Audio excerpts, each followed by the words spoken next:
আপনারা সবাই আছেন তো মাঠে ময়দানে? সবাই আছেন তো? উগ্রবাদীর ঠিকানা বাংলাদেশে হবে না। হিজবুত তাওহীদ দিচ্ছে ডাক,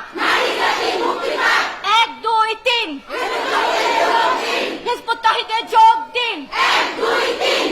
লা ইলাহা ইল্লাল্লাহ, আল্লাহু আকবার, লা ইলাহা ইল্লাল্লাহ, আল্লাহু আকবার।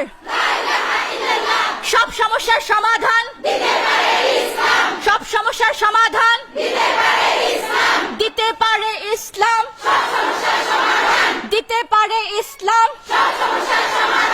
আমাদের কারোর কাছে যাওয়ার প্রয়োজন নাই। আল্লাহ সেই দিন আমাদেরকে পাঠিয়েছেন, আল্লাহ সে জীবন বিধান দিয়েছেন, সে কর্মসূচি দিয়েছেন। কাজেই আমরা বিজয়ী হবই হব ইনশাআল্লাহ। আমাদেরকে কেউ পরাজিত করতে পারবে না যদি আমরা এই প্রত্যয় নিয়ে, এই আকীদা নিয়ে, এই সাকিনা নিয়ে আল্লাহর জন্য জিহাদে অবতীর্ণ থাকি ইনশাআল্লাহ। আল্লাহ বলেছেন, তোমরা যদি জিহাদে বের না হও, তোমাদেরকে আমি অন্য জাতি দিয়ে আমি তোমাদেরকে পরাজিত করব। হিজবুত তাওহীদের আবির্ভাব হয়েছে এই পরাজিত জাতিকে আবারও ইনশাআল্লাহ সম্মানিত জাতিতে পরিণত করার জন্য।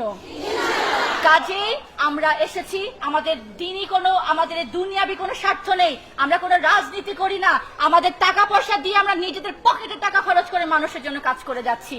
কাজেই এই দল বিজয়ী হবেই হবে ইনশাআল্লাহ। এই দলের ইমাম ইনশাআল্লাহ বিজয়ী হবেনই হবেন।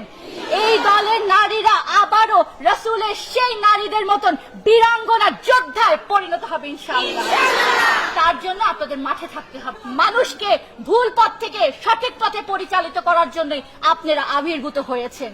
আল্লাহ আপনাদের সহায়ক হন, আল্লাহ আপনাদের হেফাজত করুন এবং আমাদের মাননীয় ইমামের জন্য সবাই দোয়া করবেন। আল্লাহ ওনাকে সবসময় হেফাজত করেন, সুরক্ষিত রাখেন, সুস্থ রাখেন এবং উনার দিক নির্দেশনা যেন আমরা আমাদের জীবন সম্পদ কোরবান করে আল্লাহর দ্বীনকে প্রতিষ্ঠা করতে পারি। রাস্তায় অ্যাক্সিডেন্ট হয়ে মরতে চাই না, বিছানায় অসুখ হয়ে পড়ে মরতে চাই না।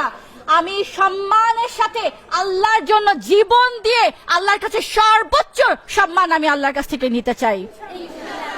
কাজে আল্লাহ আপনাদের সেই তামান্না দান করুক, আল্লাহ আপনাদেরকে দৃঢ়তা দান করুক। আল্লাহ হাফেজ, সালামু আলাইকুম।